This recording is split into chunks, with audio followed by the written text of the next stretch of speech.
เฮากดที่แท็บเพื่ออันนั้นวัดระดับของมันเฮาสิเอา7เส้นพาเฮานา7เส้น 0.07 บ่ทันได้โบกเด้ 0.07 นี่เนาะจากนั้นเฮากดrectangle เนาะดึงมาเดี๋ยวนี้เฮือนเฮาสิก่อเหลี่ยมในเดี๋ยวนี้ว่างเฮาว่างบ่สุดก็อย่าว่างบ่สุดก็อย่ากดที่เป็นคลิกคือกันตัวนี้ก็ได้ที่เป็นคลิกสำคัญพี่พุชผู้ทิ่มใส่ 0.60 ย้อนเฮาต้องการความสูง60เซนเนาะ enter ปึ๊บเข้าให้60เซนได้ปึ๊บได้เรียบร้อยที่เป็นคลิก3บาทอีกคลิกขวา make component ในขณะที่ make component เฮาใส่ชื่อว่า wall wall อีสัง wall 10พา10wall 7 wall 07 7เซน7 cm create ส่วนการเซตแกนcomponent axis เฮาจะบ่ได้เว้ามีแต่ว่าเฮาไปเข้าใจในบทเรียนใหม่อีกแต่ว่าเฮาแตกให้ฮู้ซื่อๆหลังจากที่เฮาได้เรียบร้อยแล้วบัดนี้เฮาก็ดูคลิกเข้าไปแล้วก็พุทผู้ออกมาทางด้านที่พุทผู้ดึงออกมาในขณะที่เฮาดึงออกมาเฮาก็ snap with snap หมายว่าอ้างอิงกับเหลี่ยมตัวนี้แล้วก็ว่าเฮาดึงพุทผู้มาส่งเฮาดึงมาเนาะเฮาก็ชี้เมาส์ไปอ้างอิงใส่เหลี่ยมตัวบนอ้างอิงเหลี่ยมเสาก็ได้เหลี่ยมข้างลุมก็ได้ว่างปึ๊บเหลี่ยมข้าง C1 กับเหลี่ยมเสา C1 กับเหลี่ยมข้าง B1 คือว่าได้แล้วนี่ได้ปึ๊บถ้าว่าคอมผู้ใดแห้งเนาะอยากแต้มไปให้มันสมจริงไปนำก็ใส่อันคอมผู้ใดบ่แห้งถ้าคอมผู้ใดแห้งก็ดูคลิกกดใส่บาร์1เข้าไปที่ material กด B budget หรือว่าmaterial นะ B budget material เข้าไปแล้วก็ไปเลือกคอนกรีตเลือกบิ๊กแอนเลือกบิ๊กและดินจีว่าซั่นซะคันคอมหมายกับไม้บ่แห้งก็บ่ใส่ได้กดปึ๊บก็ให้ได้แล้วมันบ่ก็จะได้แล้วเด้นี่หมายความว่าก่อขึ้นมาในที่นี้60เซนได้เนาะหลังจากได้เรียบร้อยแล้วบัดนี้เดี๋ยวนี้เฮาสิเททับหลัง15เซนเททับหลัง15เซนในที่นี้แม่นตาอาจารย์สมัครเททับหลัง15เซนปั๊บกดใส่ตัวเก่านี่โลดนี่กดใส่ตัวเก่านี่เฮาสิเปลี่ยนพาสิมาเป็นข้างเททับหลังตัวเฮาสิตั้งวงกบนี่กด M move กด M หรือว่ากด move อยู่นี่สัญลักษณ์ตัวนี้ move แล้วก็ move ขึ้นตามแกนใดตามแกนสีผ่าบ่ตามแกนสีผ่าแล้วว่างปึ๊บเนาะพอแต่ว่างปึ๊บเรียบร้อยแล้วว่านี่ว่างปึ๊บเรียบร้อยคืออีกวันนึงตัวใด control Z กับ control นะcontrol Z กับ control Y ตัวอื่นคือหลังจากได้นั่นนี่เนาะใช้สมัครเนาะได้เรียบร้อยคลิกขวา make unit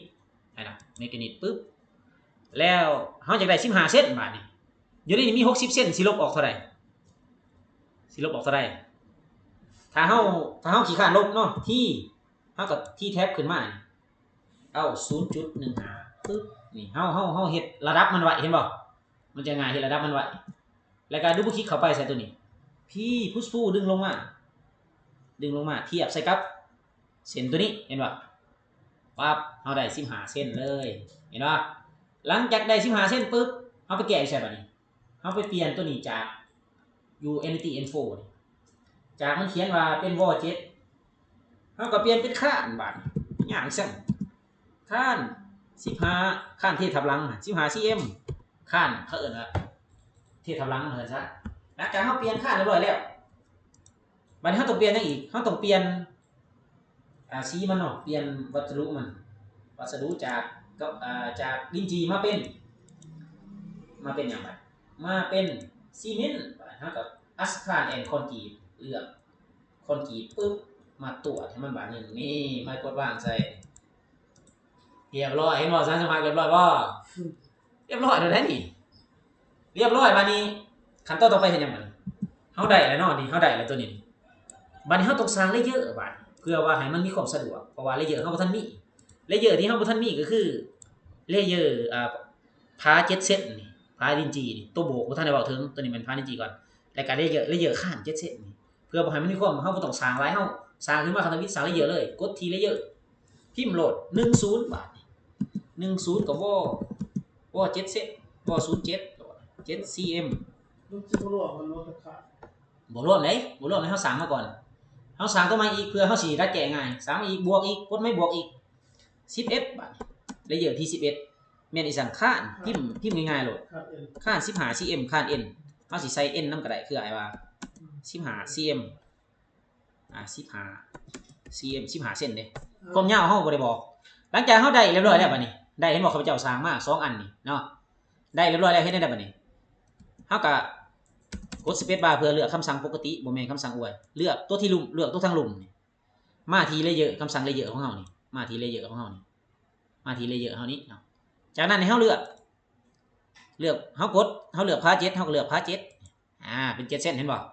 เฮาลองปิดลองเบิ่งอยู่บนพา7เส้นหายวับเห็นบ่ตัวที่2บัดนี้เฮาเลือกข้าน15เฮามาติ๊กอยู่เลเยอร์ขึ้นอีกบัดนึงเฮาบ่ต้องไปเข้าเบิ่งนั่นก็ได้ตามปกติเฮาต้องเข้าใส่เข้า entity info แล้วมาเลือก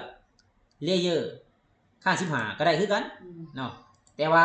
มันสิหลายขั้นตอนโพดเฮามาติ๊กเอาอยู่นี่เลยง่ายก่อนเฮาก็มาเลือกเลยง่ายก่อนเอาทางนอกเลยนะเห็นบ่เรียบร้อยบางอย่างเฮาได้แล้วเฮาเปิดขึ้นบัดนี้เปิดขึ้นเนาะส่วนบัดนี้แต้มในอ้ายว่าให้แต้มแบบละเอียดแน่นอนว่าสิจัดแบบละเอียดบัดนี้หลังจากที่เฮาได้มันเรียบร้อยบัดนี้เฮาฮู้แล้วว่าเฮือนหลังนี้หั่นมันสิสูงตั้งแต่นี้ขึ้นไปวงกบมันอีกประตูบุกเอี่ยมนี่เมตร50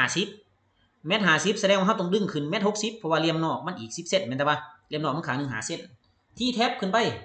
อ้างอิงขึ้นไปอีกอ้างอิงขึ้นไปแนวตั้งพิมพ์เลย1.50 1.60ได้บัดนี้บ่แม่น1.50เด้1.60 enter เฮาจะได้แนวมันมาเห็นบ่นี่ได้แนวมันมานี่หรือเฮาจะดึงเอามาข้างนี้ก็ได้เป็นแกนเป็นอ้างอิงดึงมาทางนี้ก็ได้แต่จริงเฮามุฟขึ้นเลยก็ได้คันเฮาเข้าใจแล้วหั่นเฮาเข้าใจว่า60เฮาบ่ใส่แนวอ้างอิงก็ได้คันว่าเฮาอันนั้นเฮาเข้าใจแล้วเฮามุฟเลยนี่มุฟเฮาต้องมุฟเหลี่ยมลุ่มเฮาบ่แม่นมุฟเหลี่ยมเทิงเด้เพราะว่าเฮาอยากให้นั่นเด้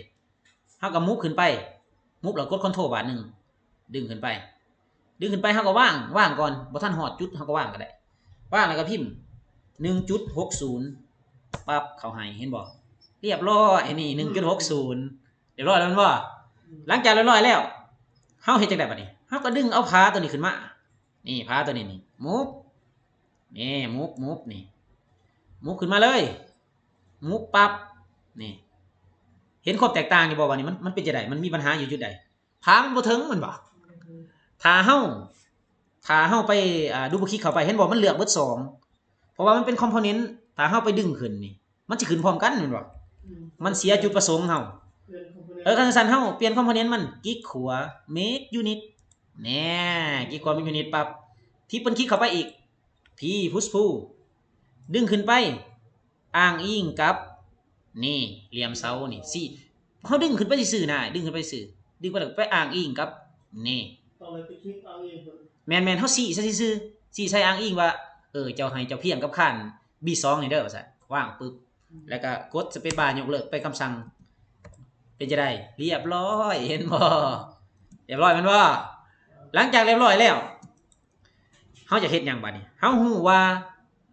ปองเอี่ยมเฮาแม่นเฮาสิดึงเข้ามาทางข้างนี่แม่นจากอันนี้ออกมานี่30เซนเนาะจากอันนี้ออกมานี่เฮาได้บอกกันว่านี่เด้ดึงออกมาแล้วแหละนี่เฮ็ดแนวอ้างอิงมันออกมา 0.30 enter เห็นบ่บัดนี้ปกเอี่ยมมันนี่มีความกว้างอยู่เท่าใดความกว้างมันนี่แม่น60แม่นตะบ่กดเลือกมาอีกบัดนึงนี่ 0.60 อ้ายว่าให้เอาแบบละเอียดน้องจัดแบบละเอียดเลยบัดนี้หั่นเฮาเข้าใจแล้วว่าตัวนี้หั่นมาข้างนี้อีกแม่นบ่ข้างนี้นี่ข้างนี้เฮาฮู้แล้วเฮามาสร้างไกด์ไลน์มันเฮามาสร้างเพจขึ้นมาเพื่อว่าเฮาสิหารปองเอี่ยมไว้เป็นแนวไว้ซื่อๆเฮาก็ที่มาทางนี้อีกนี่ 0.30 ตามที่อ้ายว่าแหละ enter ปึ๊บบัดนี้เฮามาสร้างแนวนี่แบบละเอียดได้นี่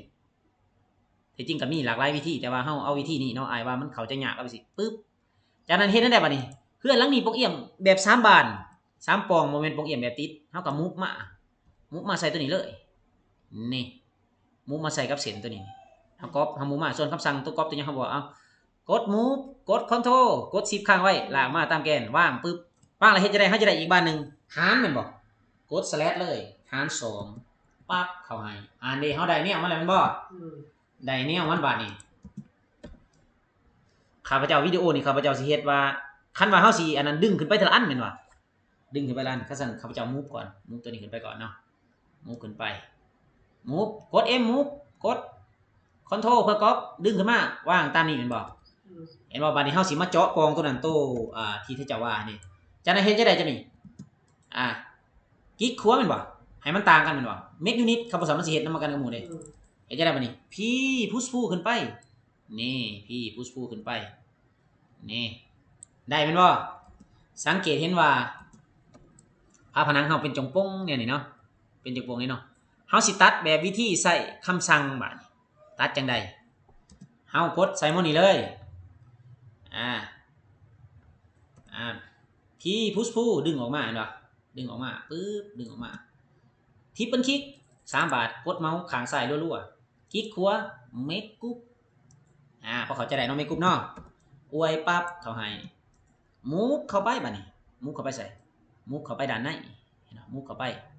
หลังจากมูฟเข้าไปแล้วสังเกตเห็นว่ามันสอดแล้วบ่ทางนั้นอวยมาเบิ่งโอ้สอดแล้วเห็นบ่แสดงว่ามันสอดพาแล้วเนาะคันมันสอดขึ้นแนวนั้นเฮาก็มูฟมาบ่แม่นเด้อขออนุญาตขอโทษจับบ่ถึกเหลี่ยมกดมูฟนี่เอาดึงเอาอยู่เหลี่ยมนี่เลยดึงมากดคอนโทรลเพื่อก๊อปขึ้นมามูฟมาปาใส่มาปาอยู่เหลี่ยมนี่เห็นบ่ให้เห็นได้นี่มูฟปั๊บหาร2